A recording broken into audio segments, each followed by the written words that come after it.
Yesterday, Sayadaw described how when the yogis see the natural characteristics of phenomenon clearly, they come to see anicca, the sign of anicca, and they come to develop anicca nupassana jnana. So Sayadaw mentioned that there are these three aspects that need to be known. Anicca, first of all, is to be known. Whatever arises and passes away is anicca. That means that everything within one's being, everything within one's body is anicca. Why? Because having arisen, it passes away, it dissolves. And anicca lakkhana, lakkhanang vedita bang, the characteristic of anicca is to be known.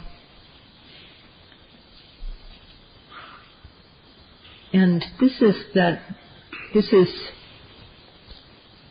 aspect of true nature, that it arises and passes away. So it's the mark of impermanence, or it's the characteristic of something which is impermanent, which is anicca. So when one sees that an object begins, and having begun, it ages and ends. It arises and then passes away. So this is the mark of anicca, anicca lakkhana. And then anicca nupassana jnana is also to be known. When we're observing the object according to the practice of satipatthana, and we see it dissolve, the knowledge that this object is impermanent is anicca nupassana jnana. So this is knowledge that does not arise by reflection or by thinking about it. When we observe the true nature of phenomenon according to satipatthana, when we note the object in the moment it arises, noting with sustained mindfulness, we see the object start, begin and end. And this is seeing the characteristic of anicca. And today Sayadaw will continue to discuss this topic, and he will do so in very ordinary terms so that people can understand.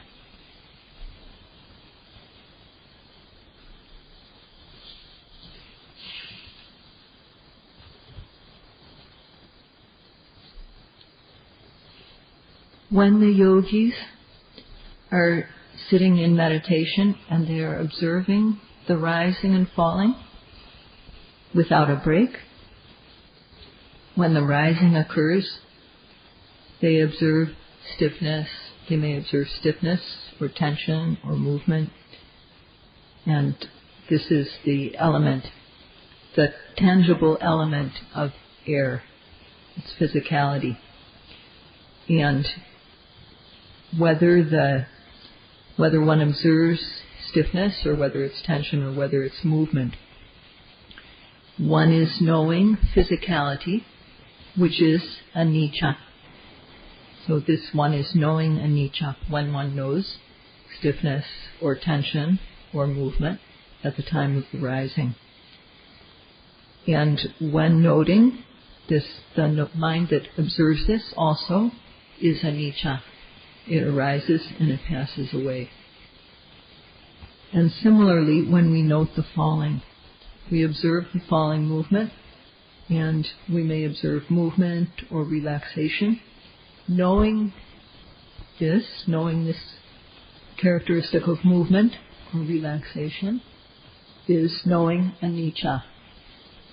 It's physical anicca phenomena. And if we continue to note, then we come to see that within the rising, there may be 5 or 6 small risings that happened. Each one starts and stops, arises and passes away. One sees the impermanent nature of the rising. And one sees that it arises and passes away. This arising and passing away is called anicca lakkhana. It's an aspect of the Dhamma, which is anicca. And when we see the object of observation, whether it's the stiffness, tension, movement, when we see this physicality pass away, and we know, oh, this is not permanent. This is anicca nupassana jnana, the knowledge of impermanence. Another example is that in the body, heat may arise, and we note heat. This heat is anicca. And when we note it, it disappears. It arises, and then it passes away. This aspect of the heat, that it arises and passes away, is anicca lakkhana. This is the samanya lakkhana, the common characteristic. And seeing this, seeing the object dissolve, seeing the object of observation dissolve, and knowing this is impermanent, this is not permanent, is anicca nupassana jnana. Another example is that an itch may arise in the body. An itch arises, and we note it. And this itchy feeling is anicca. It arises and then passes away. And one knows this. This arising and passing away of the itch it's the aspect of the itch, or the characteristic of the itch, and it's called anicca lakkhana, the mark, the sign of impermanence.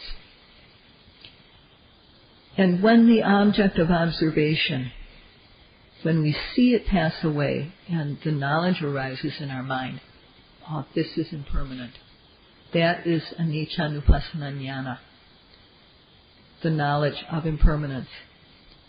And there are many examples of this, beginning with the rising, falling, sitting, touching, bending, stretching, every single thing that arises in our body, every single physical and mental phenomenon that we can observe, that they occur due to cause and effect, and they are just anicca. And when we observe, we see both the individual characteristic, such as stiffness or tension, etc., and we see the common characteristic, that it is impermanent. And this is Vipassana knowledge.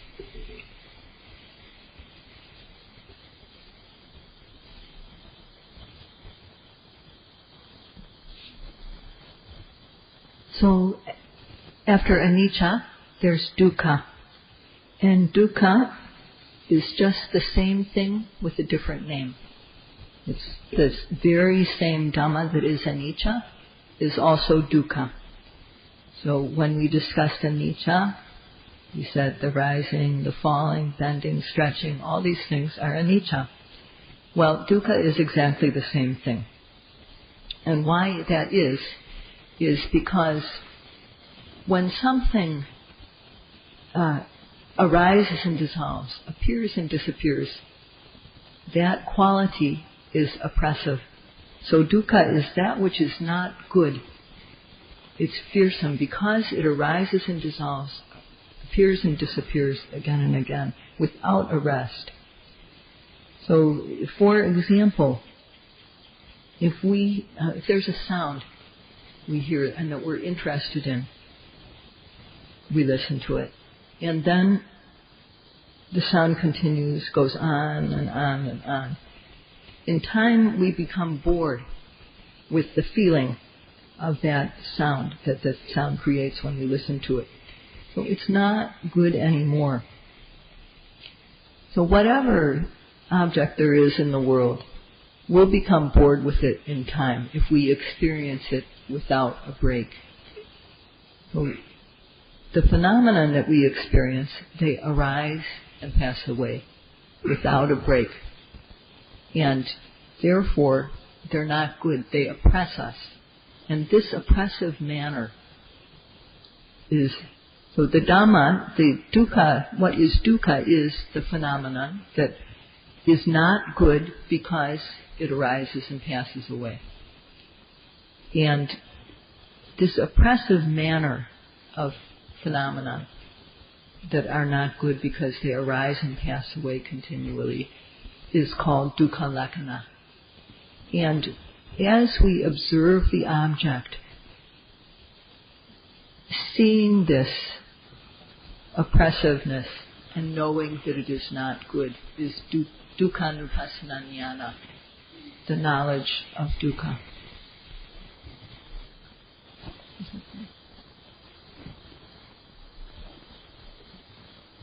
Dhamma is not just anicca, impermanent, and it's not just dukkha, unsatisfactory. They also are arising and passing away without a self. For example, in hearing. In hearing, there's an ear and sound and hearing consciousness involved. If our ears are blocked in some way, we won't hear. So there has to be an ear and a sound and no barrier in between. And when the sound strikes the ear and the mind turns towards the object, hearing arises. At this moment, if there were 1,000 Mahabrahmas, even 1,000 of them could not possibly stop hearing from taking place.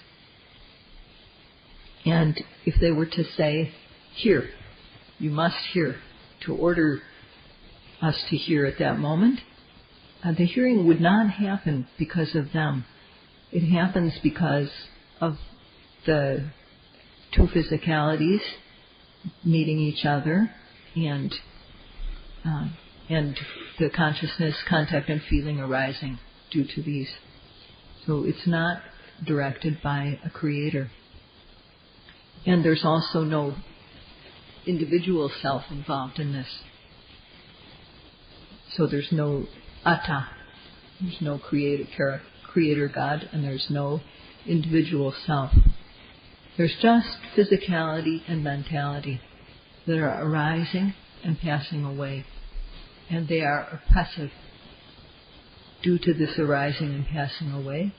And there's no self, no atta involved. These are just results that occur due to causes.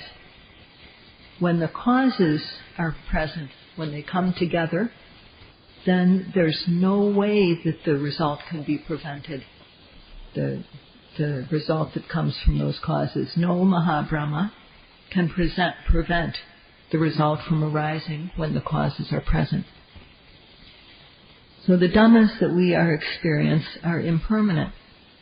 And the impermanent, anicca, Dhamma, is not the way we want it. It's not happening as we want, as we order it to be.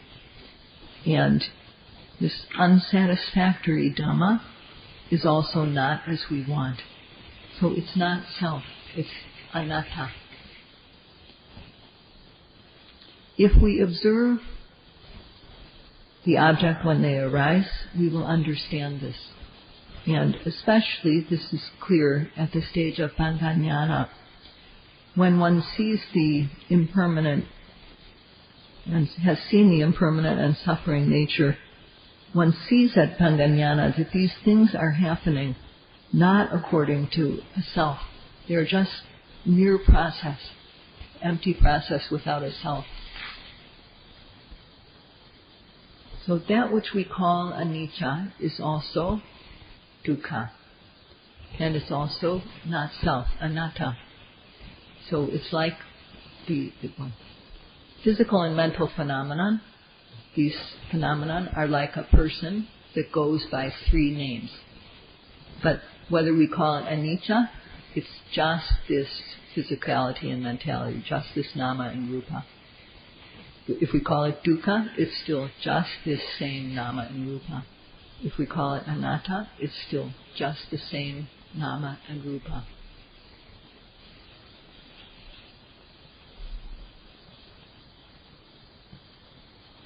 There are 6 sense doors, the 6 receptor elements, eye, ear, nose, tongue, and so on.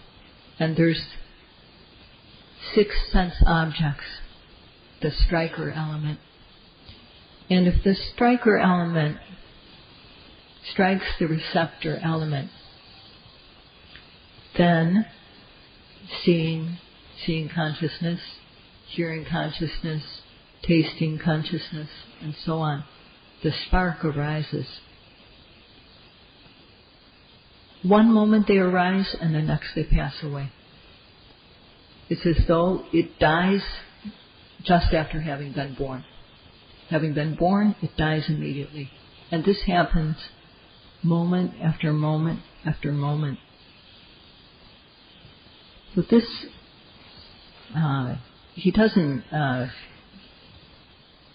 this is to emphasize how quickly the thing passes away, to use the terminology that it dies. Okay? So, something that dies immediately having been born, that passes away immediately having been born, this is called kanika marana, a momentary death. Momentary death. And how is anything that passes away so quickly, how can it possibly be good? How can something that is so easily destroyed be good? So when something is ruined, we can't use it anymore. So the physicality and mentality are like this. They're just arising in a moment and immediately passing away. It's as though they die as soon as they're born. So how can this be called good? And the Buddha said, Yadanicang tan dukkhaṃ.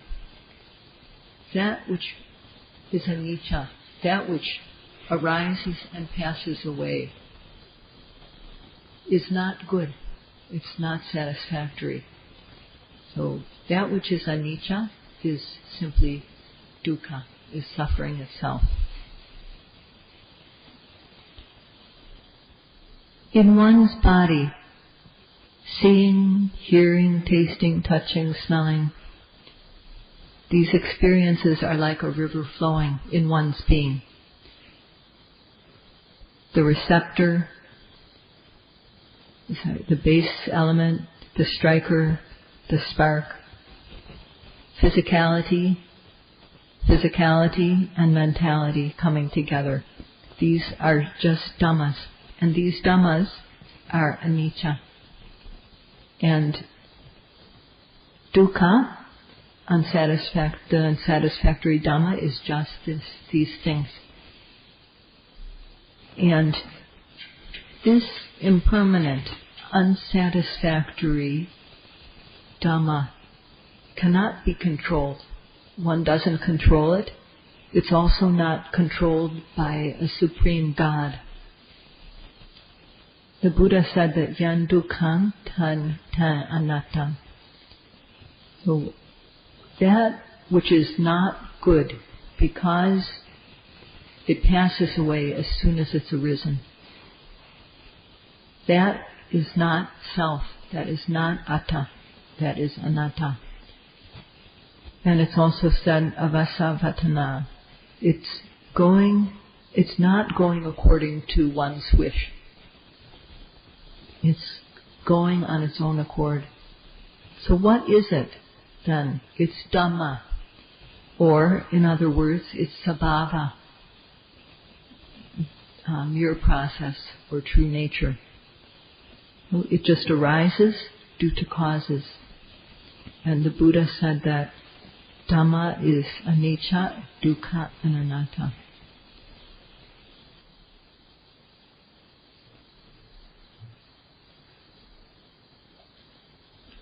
Sayadaw said that as far as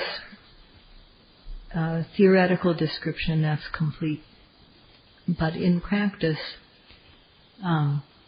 if one does not observe so as to know anicca, there's the view of impermanence. But when one knows anicca, then it's said, anicca dhamma atano sabhavena janantanam niccatang patikipanti nama. So, and that means that the dhammas which are impermanent. Now, what we mean by anicca dhamma, within our being, the physicality and mentality, the base, the striker, the spark, that arise and pass away. These dhammas,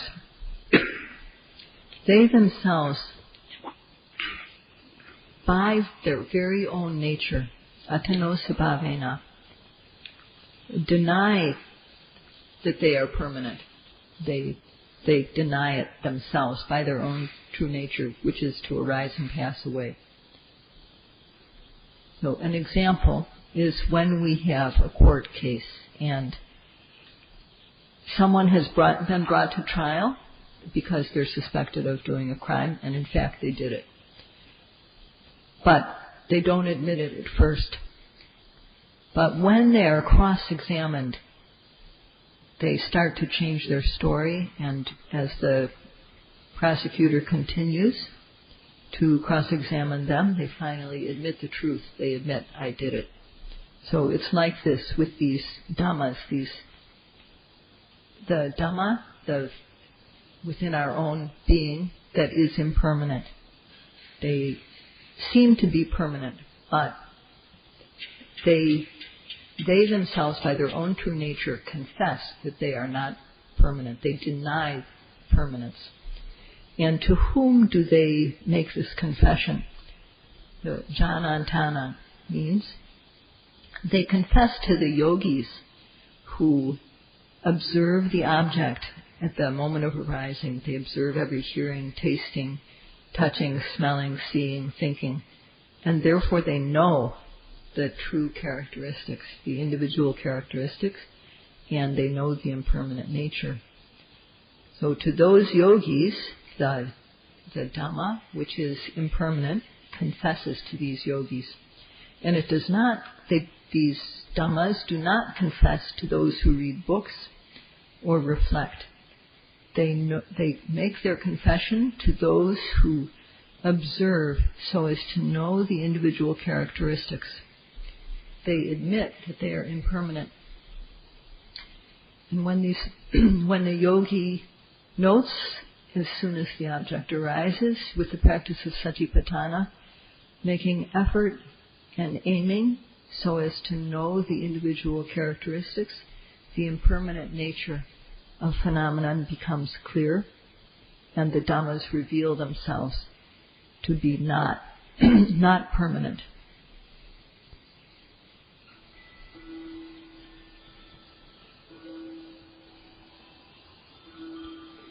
The phenomenon that we observe, the base, the striker, the spark, rupa, nama, physicality, mentality, it has three names: anicca, dukkha, and anatta. And also their characteristics, stiffness, tension, and so on, the individual characteristics, they also have three names: anicca, dukkha, and anatta. There are also three common characteristics, samanya lakkhana. So anicca lakkhana is the manner of arising and passing away, or is the aspect of arising and passing away. And dukkha lakkhana is the oppressive manner of things which arise and pass away, the oppressiveness of these dhammas. And anatta lakkhana is the aspect of these phenomena that they are not happening according to the will of a self.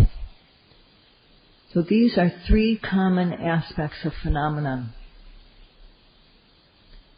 The mark of impermanence, the mark of dukkha, and the mark of anatta. So all the phenomena have these three characteristics. Nowadays, most yogis perceive anicca lakkhana, the mark of impermanence, or the aspect of impermanence. Thus a question arises. If we see one of the common characteristics, what about the others? Do we see them or not? And this topic is to be continued. That's all for tonight. Is that all for tonight? Oh, sorry, Pia. Sorry.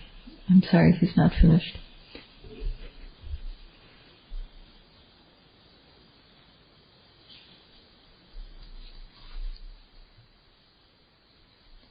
So as Sayadaw mentioned that to most yogis, the mark of impermanence, anicca lakkhana, becomes apparent. But it's said in the texts that when the sign of anicca, one knows anicca, these dhammas which arise and pass away, and one knows also the aspect of anicca, one also automatically sees that this is selfless, this is not self, this is anatta. By seeing anicca, one automatically comes to see anatta. One doesn't have to work specifically to develop the knowledge of anatta. And if anicca is apparent, then the suffering nature will also be apparent. So one will naturally come to see the other two characteristics when one of them is seen. So it's said in the text, Tisu lakkhane su eke kasame dete itaradwayan deta matan.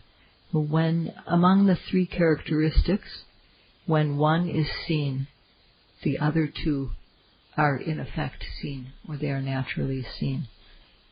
And now, Sayadaw will continue this topic tomorrow night.